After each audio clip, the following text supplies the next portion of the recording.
Thank you for joining Wars of the Roses, and this is Practical Mysticism, an article taken from Rosicrucian Digest, Volume 17, Number 7, August 1939. Practical Mysticism. That along with the growth of interest in new thought and occult studies, there has been an extension of activities in connection with these subjects is evidenced by the fact that probably in the present century more groups have come into being. More libraries and reading rooms, primarily devoted to new thought and metaphysical literature, have come into existence in various places, particularly throughout this country, than in any other like period in history. A superficial examination of these facts might indicate that the human race is tending more and more to the study of philosophical subjects and occult phenomena.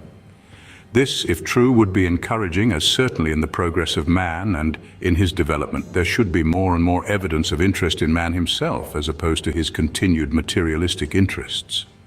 Like many other things, however, this interest is not as deep as the previously mentioned activities might indicate.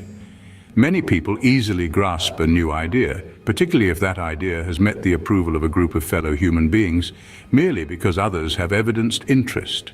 That is, they are followers of personalities and schools of thought, and they are merely participating in the activities of these respective schools, just as an indication to others that they are students. In reality, many of these individuals would hardly fit into the accepted definition of a student. In other words, there are many individuals who look upon the study of philosophy and metaphysics and related subjects as a mere procedure to occupy time. In the hands of these individuals, these studies are psychological playthings. They have turned their interest from the material playthings merely because they wish to have a change, more for entertainment than for information, and because they are seeking something in a different field.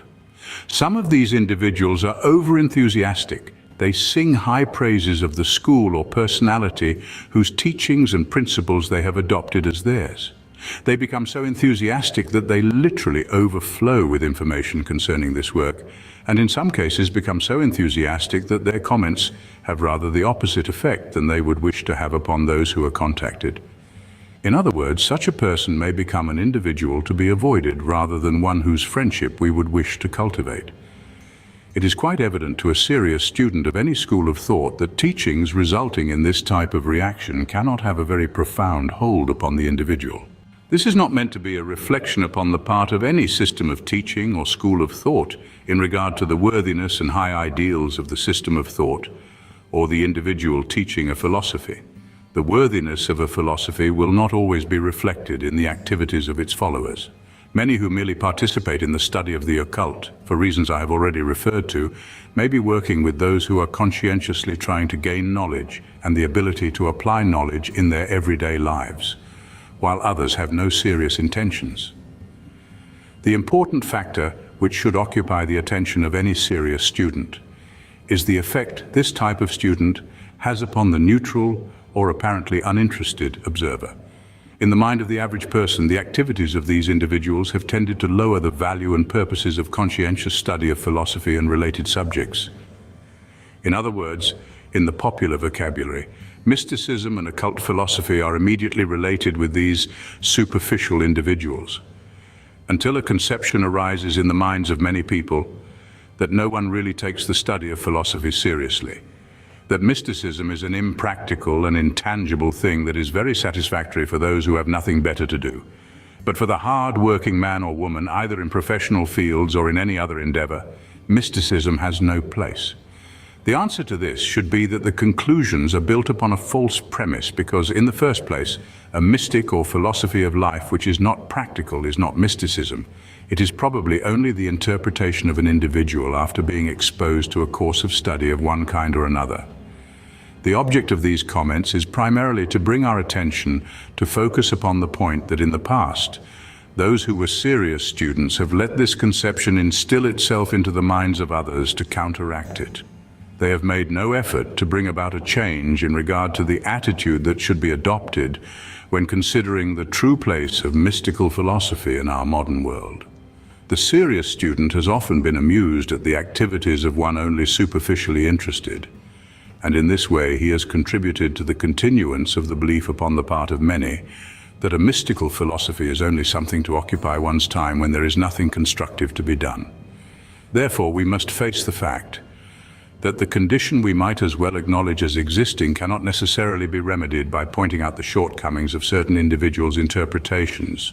But on the other hand, to come to the full realization that the burden of proof rests with those who are serious students. Those whose interpretations are not serious are living proofs to that part of humanity that wishes to show examples of the fact that mystical philosophy is an impractical and, in this modern age, a rather useless luxury for those who are not devoting their time to earning a living. Therefore, the question is, can we meet the challenge to demonstrate a practical philosophy? One thing is certain, that a practical philosophy, a practical application of mysticism in this world today, is one that is usable. Many would not turn to the study of the occult or mysticism for the actual solution of their problems. The fact is that evidence might show that many so-called students of various schools of thought have, when faced with an important problem, in almost the first instance abandoned their interest and study in order to begin to deal with the problem at hand in a more material way. That is, when conditions were favorable, when health was good, the study of philosophy was interesting, but if they lost their position, their investments and their health, they did not cling to the principles which were taught. This is not necessarily a weakness of system, but rather an indication of the failure of the individual to apply himself so thoroughly to the principles taught that he could find them a practical and usable guide in the face of any emergency. Any constructive field of thought in the school which we are studying gives help and assistance through the application of its teachings to the individual who may need this help in dealing with any personal problems or conditions. But no system of thought can make an individual suddenly lose all his obligations and solve his problems, because what is given to him is in the form of tools which he himself must use. The superficial student has no usable tools with which to work. He has only a rather disconnected group of facts which at the moment will interest and appeal to him, but in an emergency he will find of little value. Most of the profound occult principles which we as individuals can learn to use are simple. They are in fact so simple that too much time is devoted by many students to exploring apparently profound philosophical postulations, rather than examining the simple laws of nature or of the cosmic, which can be made usable in his own existence. From some individuals' reactions to mystical subjects, it would seem that the cosmic or God, as you may choose to call the powers that exist in the universe, are unapproachable, that we are placed here in a world so complicated and involved that the majority of us could not hope to obtain an understanding of these laws. The truth is that the laws are simple, and while many a superficial person devotes himself most of his free hours to participation in the activities of this movement or that school, flitting from one to another as does a butterfly from flower to flower, the individual less concerned about the appearance of his own actions has found simple laws of nature that have assisted him to live more in harmony with the forces that made him. These laws are available to any conscientious student who seeks them. The door to illumination and inspiration from cosmic sources is not closed to anyone who will but make the effort to enter. Of course, one must learn. He who strives to live in accord with the laws of his Creator faces his greatest joy in the contemplation and study of these laws, in order that, insofar as finite mind is concerned, he will grasp an understanding of these purposes which make him and that which exists about him. He will find there the appreciation and profoundness and magnificence of knowledge and philosophy.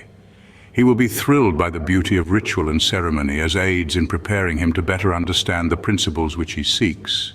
But more than all this, he will know with his own soul that any material award bettering his everyday life is a reward to the very material of which he is a part, and that true realization and communion with the God of his heart can be gained by his own sincerity and desire to devote a part of his time to the serious contemplation of nature's laws, which will bring him peace of mind and ability to work with the laws of the universe about him.